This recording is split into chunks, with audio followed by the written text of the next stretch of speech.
The lie I raised. My name is Marcus. And for almost 2 years I loved the little boy with everything I had.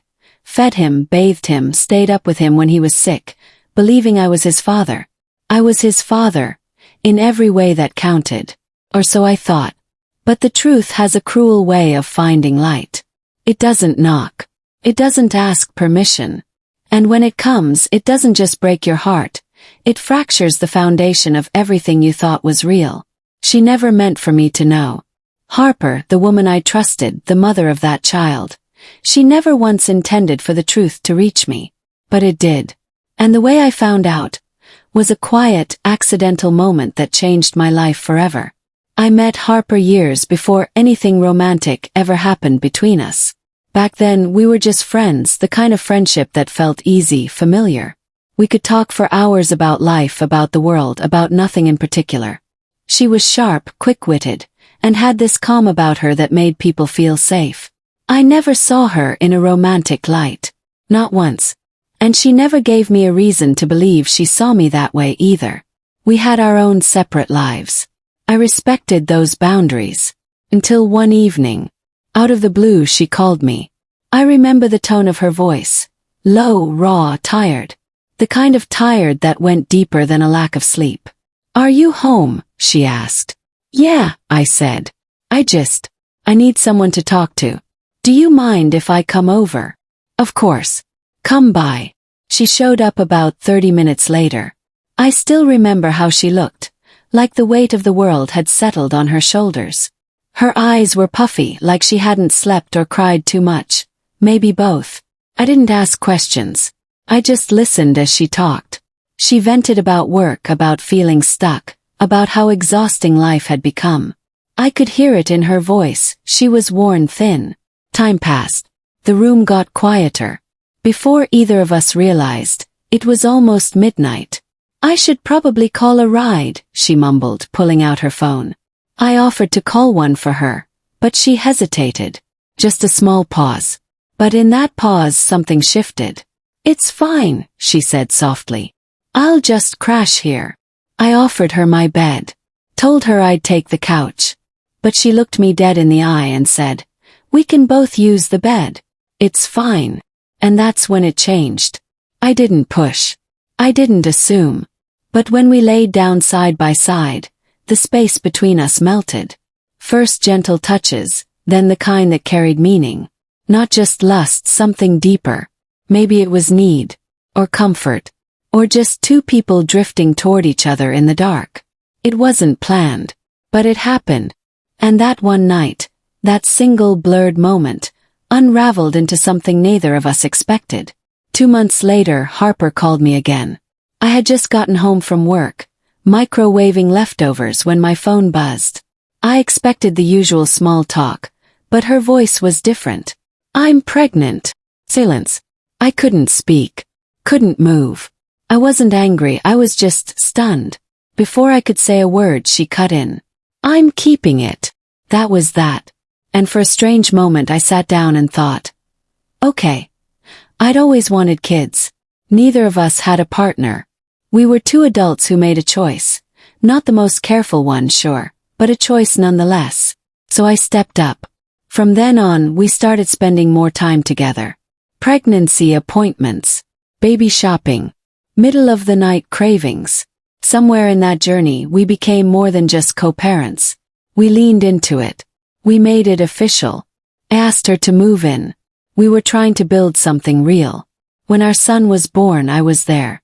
Held him in my arms, and something shifted in my soul. His tiny hand grabbed my finger, and my whole world changed. I wasn't just Marcus anymore. I was Dad. I worked harder. Paid the rent. Covered the bills. Made sure Harper could rest and recover. I wasn't doing her a favor. I was doing what I believed any father should. I loved that boy. Every smile, every babble, every first step, I was there. So when he turned 1, I thought, why not make this official? I bought a ring. No dramatic speeches. No fireworks. Just got down on one knee and said, "I want to raise our son together as husband and wife." She said yes, like she meant it. We started planning the wedding. Then came the day that changed everything. Harper's sister Jenna came to stay with us. She said she wanted to help with the wedding, support her sister. And honestly, it felt like a happy time. One evening I took a walk like I usually do when I need to clear my mind.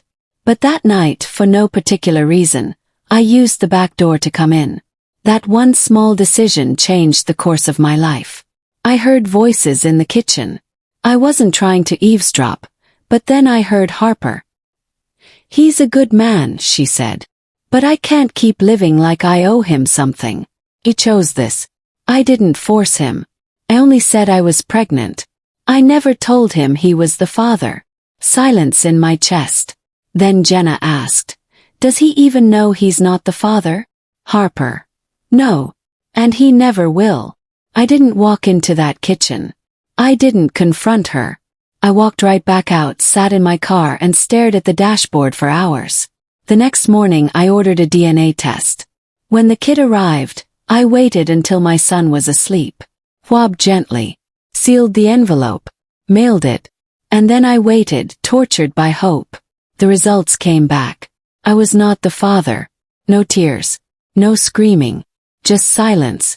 Heavy, bitter silence. Because betrayal like that doesn't just hurt. It undoes you. The next day, I handed Harper the envelope. "Open it." She looked confused. Then she read it. Her body tensed. Her face crumbled. A sob. Said she thought it didn't matter anymore.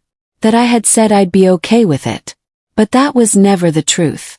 I made that choice thinking I was the father. Based on trust. Based on love. And she never corrected me. I looked her in the eye and said, "It's over. The wedding is off. Pack your things. Take your son. Leave." She begged. Cried. But I didn't stay to listen. Days later I was served court papers. Harper was suing me. For child support. After all of that, the lies, the silence, the betrayal, she wanted me to pay for a child that wasn't mine. In court I told the truth. Explained everything. Showed the DNA results. Explained I had never been told directly that I was the father. I had just assumed. And she let me. But the judge said that since I signed the birth certificate, I was legally responsible. That changing the father figure now could emotionally harm the child. No one asked what the lie had done to me. I didn't stop. I filed a petition to disestablish paternity. With proof. The test, the overheard conversation, the deception. This time justice came through. The court accepted the petition. My name was removed. No more child support. No more legal ties. Just freedom. A bitter, empty kind of freedom. But still freedom. I still think about that little boy sometimes. I still wonder if he'll grow up asking where I went. If he'll ever hear the truth. But one thing I know for sure. Harper never gave me a choice. And no one deserves to have fatherhood forced upon them with a lie. Let that be a reminder. Silence can be just as cruel as a lie. And sometimes the people we trust the most are the ones we never saw coming.